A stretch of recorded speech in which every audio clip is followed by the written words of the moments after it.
மானஸ் பக்கங்கள். Hi friends, இது மாலிகாவின் கேளுங்க கதை கேளுங்க. மானஸ் எழுதிய ஒரு கூட்டு பறவைகள், அத்தியாயம் 4. ஆதியை அவள் நெருங்கி வர அவனோ கோபத்தில் முகத்தை திருப்பிக் கொண்டான். அதை கண்டு சட்டென்று அவன் கன்னத்தில் ஒரு முத்தம் வைத்தாள் அன்பிதா. அவள் செயலை பார்த்த முருகப்பனுக்கு சிரிப்பு வந்தது.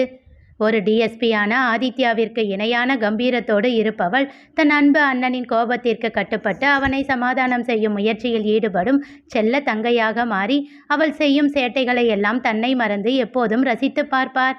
அவருக்கு பெண் குழந்தைகள் என்றால் கொள்ளை பிரியம். ஆனால் அவருக்கு பிறந்தது 2 ஆண் பிள்ளைகளே. இவளை காணும் ஆவலிலேயே இந்த மாதிரி நேரத்தில் ஆதியை ஒட்டி கொண்டு வந்து விடுவார். அவள் தந்த முத்தத்தில் மனம் கரைந்து போனாலும் முகத்தில் இறுக்கத்தை இழுத்து பிடித்து கொண்டு திரும்பி அவளை முறைத்தான் ஆதி. அப்படியே ஒன்று போட்டேனா என்று கையை ஓங்கினான். தன் 2 கைகளால் 2 காதுகளையும் பிடித்து மன்னிப்பு கேட்பதைப் போல் கண்கள் சுருக்கி தன் அண்ணனிடம் கெஞ்சினாள் அன்விதா. ப்ளீஸ் அண்ணா, ஐ எம் சாரி. பேசாத அன்பி, எத்தனை தடவை உனக்கு சொல்கிறது? இந்த மாதிரி பைக்கில் லாங் டிரைவிங் பண்ணி வராதன்னு. ஒரு தடவையாச்சும் என் பேச்சை கேட்குறியா நீ? ஓகே, இதுதான் லாஸ்ட் டைம். இனி இப்படி பண்ண மாட்டேன், சரியா என்று அவன் தாடையை பிடித்து கொஞ்சினாள். போன தடவையும் இதேதான் அன்வி சொன்ன என்றான் கோபம் மாறாமல். சட்டென்று அவனை அணைத்து அவன் மார்பில் சாய்ந்தாள். கொஞ்சம் சிரிக்கலாம் இல்ல என்றாள். அதற்கு மேல் அவனால் கோபத்தை இழுத்து வைக்க முடியுமா? சொல்ற பேச்சே கேட்கறதில்ல என்று அவள் கன்னம் கிள்ளி முத்தம் வைத்தான். அப்பா, என் செல்ல அண்ணன்கிட்ட ஒரே ஒரு முத்தம் வாங்க எவ்வளவு பாடுபட வேண்டியதா இருக்கு என்று பெரியதாக சலித்து கொண்டாள். நீ பண்ற வேலையெல்லாம் அப்படி என்றான் மீண்டும் முறைக்கும் பார்வையோடு. சரி, திரும்பவும் ஆரம்பிச்சிடாத என்று அவன் கன்னம் கிள்ளி பிடித்து ஆட்டினாள். சிரித்து விட்டான் ஆதி. உன்கிட்ட எவன் வந்து மாட்ட போறானோ அந்த கடவுளுக்கு தான் வெளிச்சம் என்று விட்டு வா போகலாம் என்றான். அது ஒன்றும் பிரச்சனை இல்லை அண்ணா என்றவள் முருகப்பனை சுட்டி காட்டி, இவரோட பெரிய பையன் எனக்கு ஓகே தான் என்று விட்டு அவரை பார்த்து, என்ன அங்கிள், உங்களுக்கு என்ன மருமகளை ஆக்கிக்க ஓகே தானே என்றாள். அதில் திகைத்தவர், அவன் +2 தாமா படிச்சுக்கிட்டு இருக்கான் என்றார். அதனால் என்ன அங்கிள், 4 வருஷம் தானே வித்தியாசம். எனக்கு ஓகே தான், நீங்கள் அவனை சீக்கிரம் படித்து முடிக்க சொல்லுங்க என்று சொல்லி கண்ணடித்தாள். அவள் குறும்புத்தனத்தில் அவர் சிரிக்கத் தொடங்கினார். பொலிரோவில் இருந்து தன்னுடைய தலைக்கவசத்தை எடுத்து அணிந்தவாறே அவள் காதை பிடித்து திருகி, வாளு வாடி பேசாம என்று அவளை இழுத்து கொண்டு பைக்கின் அருகில் சென்றான் ஆதி. அதில் அவன் ஏறி அமர, பாய் அங்கிள் என்று முருகப்பனிடம் சொல்லிவிட்டு அவன் பின்னால் ஏறிக்கொண்டாள் அன்விதா. அண்ணா, வண்டி எடுத்துக்கிட்டு போயிடுங்க என்று விட்டு பைக்கை உயிர்ப்பித்து கிளப்பினான் ஆதி. அவன் பின்னே அமர்ந்து இருந்தவள் வீட்டை அடையும் வரை ஓயாது பேசிக்கொண்டே வந்தாள். அங்கே வீட்டில் பிள்ளைகளை சாப்பிட அழைத்து ஓய்ந்து போய்விட்டாள் மித்ரா.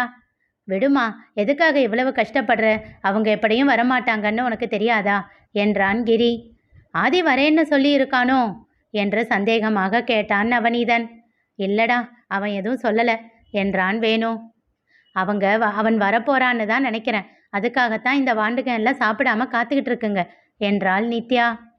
அது சரி, உங்க பையன் வரப்போறானா இல்லையான்னு உங்களுக்கே தெரியாதா என்று கிண்டல் செய்தாள் வேதா.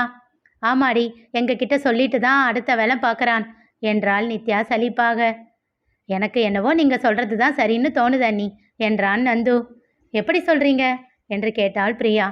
அங்கே பாருங்க என்று ஜாடை காட்டினான்.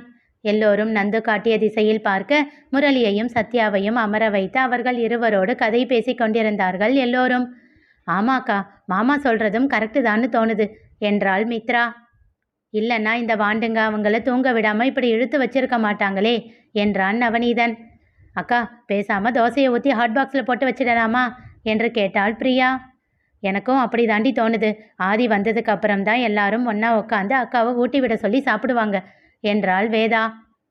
அதுவும் சரிதான் என்று சொல்லிவிட்டு நித்யா எழுந்து செல்ல அவள் பின்னாலேயே மற்ற மூவரும் எழுந்து சென்றார்கள். அண்ணன் தம்பிகள் 4வரும் ஒருவரை ஒருவர் பார்த்து சிரித்து கொண்டனர். அஸ்விதாவை தேடி காற்றாக ஓடினான் நிதிஷ். இன்னும் அவள் கணினியில் வேலை செய்து கொண்டிருக்க வேகமாக அவளிடம் சென்று அவள் கையை பிடித்து இழுத்து நிறுத்தினான்.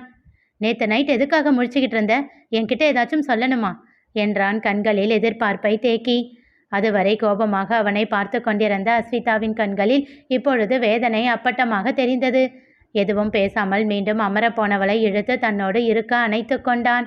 சுவி, நிஜமாவா என்றான். கேட்டபோதே அவன் குரல் உடைந்து விட்டது. தன்னிடம் இருந்து அவனை பிடித்து விலக்கி நிறுத்தினாள் அஸ்விதா.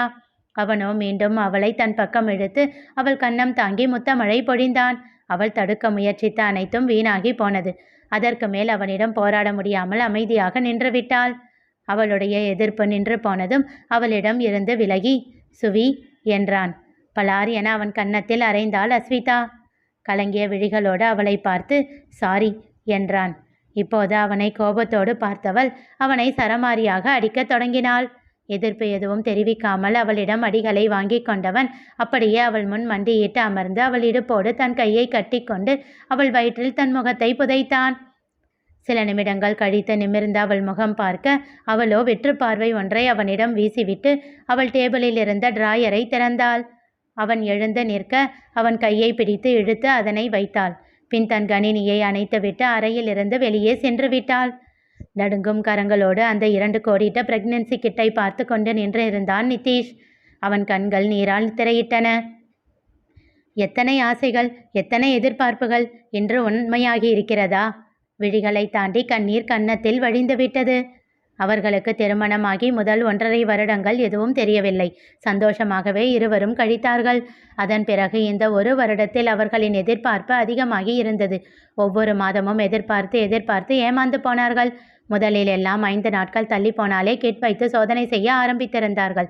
4 மாதங்கள் முன்பு ஒரு முறை ஏமாற்றத்தில் அஸ்விதா அழுதுவிட அதை பொறுக்க முடியாமல் அதன் பிறகு சோதனை செய்யக்கூடாது, குழந்தை வரும்போது வரட்டும் என்று கண்டிப்போடு சொல்லிவிட்டான் நிதிஷ்.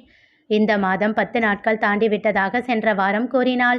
உள்ளுக்குள் சந்தோஷப்பட்டாலும் அவளிடம் காட்டிக்கொள்ளாமல் இன்னும் 1 வாரம் பொறுத்திருந்து பார்க்கலாம் என்றான். மறுபடியும் தன்னவள் ஏமாற்றம் கொள்ளக்கூடாது என்று நினைத்தான். அரை மனதோடு ஒத்துக்கொண்டவள் சரியாக 1 வாரம் கழித்து கிட் வைத்து சோதனை செய்வேன் என்று திட்டவட்டமாக சொல்லிவிட்டாள்.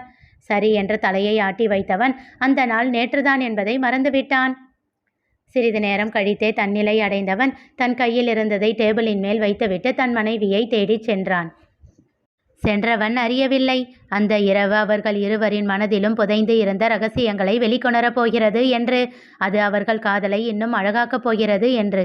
நிகழப்போவது என்ன தெரிந்து கொள்ள தொடர்ந்து கேளுங்க. கதை கேளுங்க. மீண்டும் சந்திப்போம்.